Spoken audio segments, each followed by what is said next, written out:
are you today, Mayor? So far, so good, Joe. How are you doing? Doing well, thank you. It's a gorgeous day for all the senior Olympians who are hard at it right now in the 41st Annual Games. Indeed, yes. Yesterday was gorgeous. Today's another beauty. We'll take it. Absolutely. And we'll take it for all the outdoor activities that are happening across the city. This Saturday, I think, is like ground zero for May anyway. Once again. We're hoping for good weather. We've got, let's see. We've got the Wollaston Garden Club's plant sale. We got the Multicultural Festival up at Pageant Field. That's right, yep. And then, of course, the Quincy 400 concert Saturday afternoon with the Quincy Symphony. Going to be amazing, we hope. Yeah, they were always a great take. Absolutely.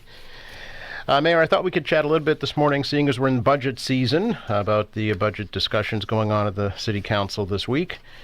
And public hearing last night with some residents raising some questions, concerns about the budget, and in particular the city's debt, reported $1.6 billion in debt, and how that's going to impact property taxes this year. I wondered if you wanted to comment on that. Well, I laid that out, actually, when I presented the budget to the council last week, that this isn't any surprise. This was the peak year for the decision we made to go to the pension obligation bond to fully fund the pension system, which we're obliged to under the state law. So this was the peak year on that. So you take the $475 million out of that, number one, that reduces the debt dramatically. The second piece I would suggest is the DIF, District Improvement Financing, is a portion of a debt financed by that, which is all the improvements to the downtown that were made, that it were pledged and paid for by the taxes coming out of the downtown. So the number seems a big number, which it is, but when you break it down, it's not that big at all, and it's very manageable. The pension obligation bond, as I said before, we got a 2.6% rate on that when we did it. It was a huge decision that had a great impact in saving us roughly $160 million over the life of the calendar, if you will, of how we're supposed to pay the pension system in full by 2040, 2039, 2040, which is set by the state. The pension system is separate from the city, but we're obligated to pay. And the city of Quincy, unfortunately, wasn't near the top tier on return on investments. They were in the lower tier for years. And that actually was a knock on our rating every year with our bond issue, saying that is a unfunded liability that was sticking out to all the outside financial advisors. So we addressed that, dealt with it. We got write-ups in the New York Times and the Wall Street Journal, and folks from around literally the world that praised this decision because it was hanging there as an unfunded liability. We dealt with it, and now we deal with the debt service for it. But this will be the peak year on it with the debt service, and then it flattens starting next year. So if we hadn't done that, Joe, our budget number would be much higher based on the bill from the pension system, and we would be, again, paying $168 million more over the next 10, 12 years. Is there any indication right now as to how that's going to impact the property taxes later this year?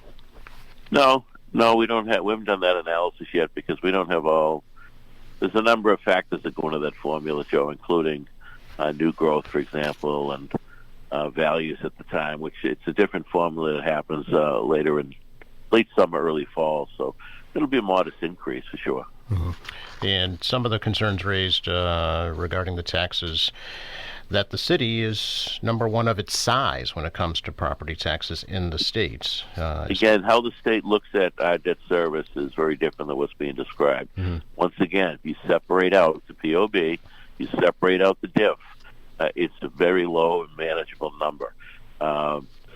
Again, we were holding a very strong rating. If this was an issue, such has been described evidently by what you're saying from last night, mm-hmm. Then our bond rating would suffer from that. And our bond rating has not suffered from that. We continue to get good marks from the experts on the outside because you got to put everything on the table. It's not just about money in the bank. It's not just about what your revenue is. It's about your unfunded liabilities. It's about your how you're maintaining your assets, what kind of shape are the assets in, et cetera, et cetera. So I feel good about that because we made a good decision to deal with this issue. It wasn't going to go away, Joe. We had to hit it head on. So you separate those out, which the state allows us to when we do this, then it's very, very manageable. So, again, I would do it all over again under these circumstances. Okay. Another concern raised last night, the Quarry Hills lease extension came up again, and some folks asking for that to be renegotiated. I know it still needs state approval. Is that right? Yes, it's currently at the state level. I'm more than comfortable. Council supported it. It's at the state legislature. The Quarry Hills lease is an excellent lease. It's worked very well. I was involved in the development of the original lease. I chaired the committee under Jim Sheets at the time. We had an old piece of junk land up in West Quincy, former quarries that were filled with rubbish, literally a dump, as is the Bush and Milton abutted our own dump. And we took what was a piece of land that was costing us money every year, maintaining a leachate system and so forth with a landfill, into something that generates hundreds of thousands of dollars a year in revenue. Beautiful ball field for kids to play in. A beautiful golf course for the city that's an attraction for the city. I still struggle sometimes with how people, don't see the value in this. I think it's pretty amazing. The city did not put $1 up for any risk at the time. And Quarry Hills was the only proposal at the time out of 7 that did not put the city on the hook. That all those other suggestions were asking the city to bond it and to back up the risk. So Quarry Hills spent tens of millions of their own money. And, of course, the state project on the Big Dig was what made it happen with the fill coming from the Big Dig to cap the dump. And we have a beautiful facility now. So I'm very comfortable with it. I wouldn't have put it before the city council had it not been. And, yes, it's before the legislature as we speak as a home rule petition. Do you feel that the property is accessible enough for the public to use, Mayor? I do. Absolutely. And I get rave reviews from people all the time, even if you're not a golfer. People go up and enjoy it. And, sitting at the Crossing Nines, whether you're having a Coke or something stronger, and you look at the sunset up there, it's absolutely gorgeous. So, yes, and we abut the almost 8,000-acre Blue Hills next to it. So I do. And once again, I think it's easy to look back as Monday morning quarterback on some of this stuff, but it's a great deal for the city, and I'm proud of it. And I hope it passes with the legislature. I expect it will, and move on. And with regards to the playing fields up there, are those maintained adequately, do you feel? Well, I always think this can be improvement. Yeah. So I do believe that there's a commitment there as part of it from Quarry Hills, the principals up there, to do a better job at it. But they are good facilities. It is, of course, springtime, and the road work is going full blast. Indeed. Absolutely amazing. Will it be ready in time for the Flag Day Parade is the big question. Which be ready? Which street, right? Well, the route for the Flag Day Parade, that part of Hancock Street's been all done. They're just finishing on the painting on the markings. I think pretty much all the lines are done. I think the crosswalks will be finished up this week. Work is ongoing on Newport Avenue. Mm-hmm. A big chunk of that will be finished. I believe they're going to get to at least the base coat on Southern Artery, which is obviously a location near the Flag Day Parade and events. Regardless, that's going to be done. Mm-hmm. And so, yeah, it's happening. And all that major work will be done this summer. Independence Ave is finished. That was completed last week. Really come out beautiful. Brand new street, obviously, sidewalks, curbs reset. That was a tough stretch as well. So C Street continues. That's a state project, which we're pleased with. And that will happen later this summer. So, yeah, we've talked about it a million times here, Joe. Yep. It's an old city with old infrastructure. We've dealt with the old infrastructure. As we do that, we complete the streets, and unfortunately, because of the route of the major electric line that was replaced, it was all major thoroughfares from Field Street, Southern Artery, Prentice Brook, Newport, Newport Extension down to State Street.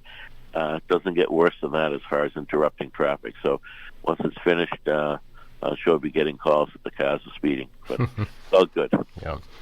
And any update on the public safety complex? Every time I go by, it looks like it's further and further along. No, absolutely. We're right on schedule. It's going very, very well. No problems at all. We're excited about that and look forward to getting into that building. I know the police department, the department has had a lot of challenges with that old building there in the corner. Yes. I'm looking forward to moving in this fall. And what's the update on the new Squantum School, Mayor? That'll be ramping up as soon as school lets out, I'm guessing. Yeah, it's all the civil works around it, which has been Norton, Aaron Norton Company, which is doing a lot of the civil around it. It's just about finished, and Lee Kennedy will now take over the site and begin the whole construction of the new school. Sure. They'll be in modular classrooms in the fall, is that right? That's correct. Yeah. Yep. There's no easy way to do this.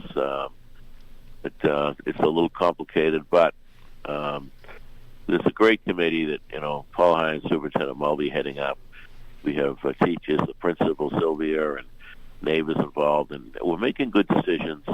And so far, so good. Everybody's on the same page and understands what we need to do to get there.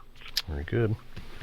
Cross your fingers for good weather on Saturday, Mayor. No, for sure. John McDonald's going to have a stroke for another rain. Poor John. Let's hope it works out. For sure. Thanks for your time. Thanks, Joe. Yep, bye-bye.